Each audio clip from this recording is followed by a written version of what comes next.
para pedir tu opinión, Paco, un Alejandro Murat que nos dice en exclusiva que él tiene muy claro cuál es la ruta que marca la historia, el consolidar el segundo piso de la Cuarta Transformación, y es interesante que venga de un exgobernador priista, de un hombre con una familia de larga trayectoria en ese partido que hoy es muy cuestionable, bueno, que ha sido cuestionable durante muchas décadas, y que pues está ya de lleno ahí en el momento de la Cuarta Transformación, ¿no? Fíjate, Toño, nada más para ponerlo en contexto, el papá de Alejandro Murat Hinojosa, José Murat Kassab, también fue gobernador de Oaxaca. Ambos son de Ciudad Ixtepec, allá en el istmo de Tehuantepec. Tienen fuertes lazos familiares, políticamente hablando, con el grupo Atlacomulco.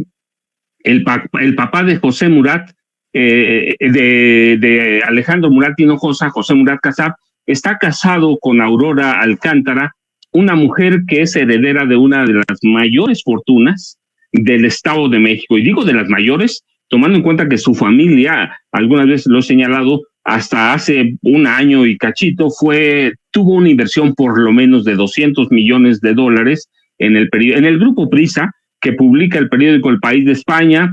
Esa familia es dueña por lo menos de unas 8,000 unidades de transporte interestatal, mueve 300 millones de pasajeros por año, para que tengas una idea, Toño, en todo el país, opera en 24 estados, rutas en 24 estados, ha sido banquera, tiene una línea aérea de bajo costo, Viva Aerobús, así que este hombre representa algo.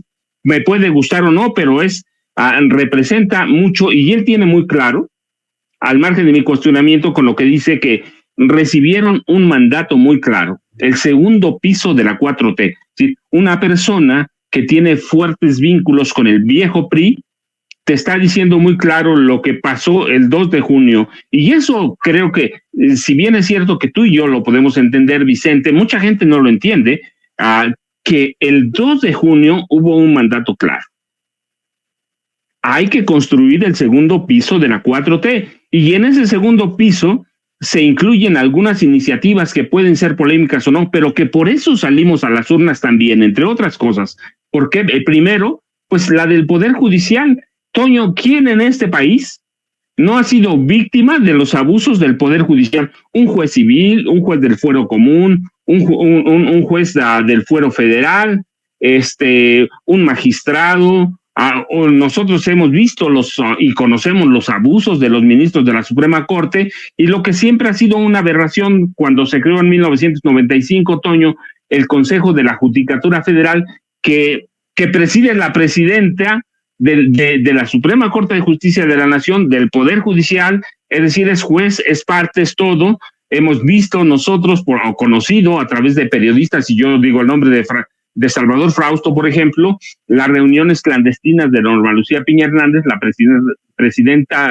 ministra presidenta de la Suprema Corte de Justicia de la Nación, y nadie la puede castigar porque ella es la presidenta del órgano que debía regular debía enterarse de esas situaciones. Así que hay un mandato claro, los priistas lo entienden, o los viejos priistas, porque hay que decirlo, unos ya no son, otros dejaron de militar, otros fueron expulsados o renunciaron. ¿Sí? Entienden muy claro cuál es el mandato o el mensaje que se envía a través de las urnas. Tengo entendido que también Beatriz Paredes Rangel, en su papel de legisladora, ha abierto las puertas para analizar, por ejemplo, la reforma al Poder Judicial. Es decir, debemos entenderlo, tenemos que tener claro que va a haber una andanada, una carga de los viejos medios corporativos, pero también nos debe quedar claro, y por eso empecé la plática con esto, Toño, de que la vieja prensa ya no influye. Tienen mucha presencia, sí, tienen mucho dinero, pero ya no influyen.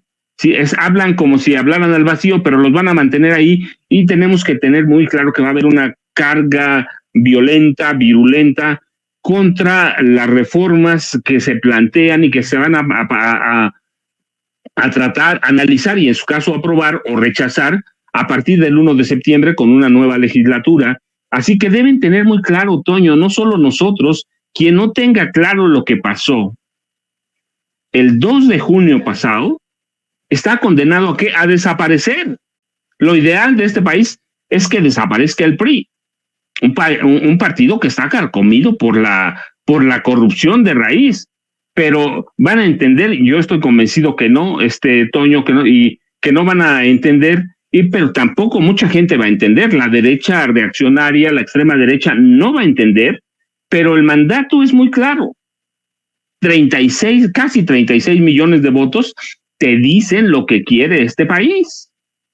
Una reforma judicial de fondo. Si algo ha dañado este país, pero mira, no solo dañado, el último refugio neoliberal que es la Corte. ¿Quién creó esta Corte? Este Poder Judicial. El neoliberalismo. Cuando llega Zedillo, lo primero que hace es reformar a la Corte, cortarla de raíz, suprimir el número de ministros y crea una nueva Corte. Ellos crean el Consejo de la Judicatura, Zedillo lo hace y establece o pone las bases, sienta las bases para que la Suprema Corte de Justicia de la Nación sea la defensora del neoliberalismo. Ese es el punto clave. Y por eso es tan necesaria una reforma al Poder Judicial. Mientras no haya una reforma al Poder Judicial, el neoliberalismo va a tener un refugio, va a tener una isla a la que vaya, un santuario para refugiarse. Así que urge que una reforma al Poder Judicial, que es producto de ¿qué? De una corte del neoliberalismo. El Poder Judicial, además, mira, hay que decirlo, tiene un promedio de 45,000 empleados. Solo se van a proponer elección entre 1,700 y 1,800. Es decir, es nada en el mundo de 45,000 empleados del Poder Judicial.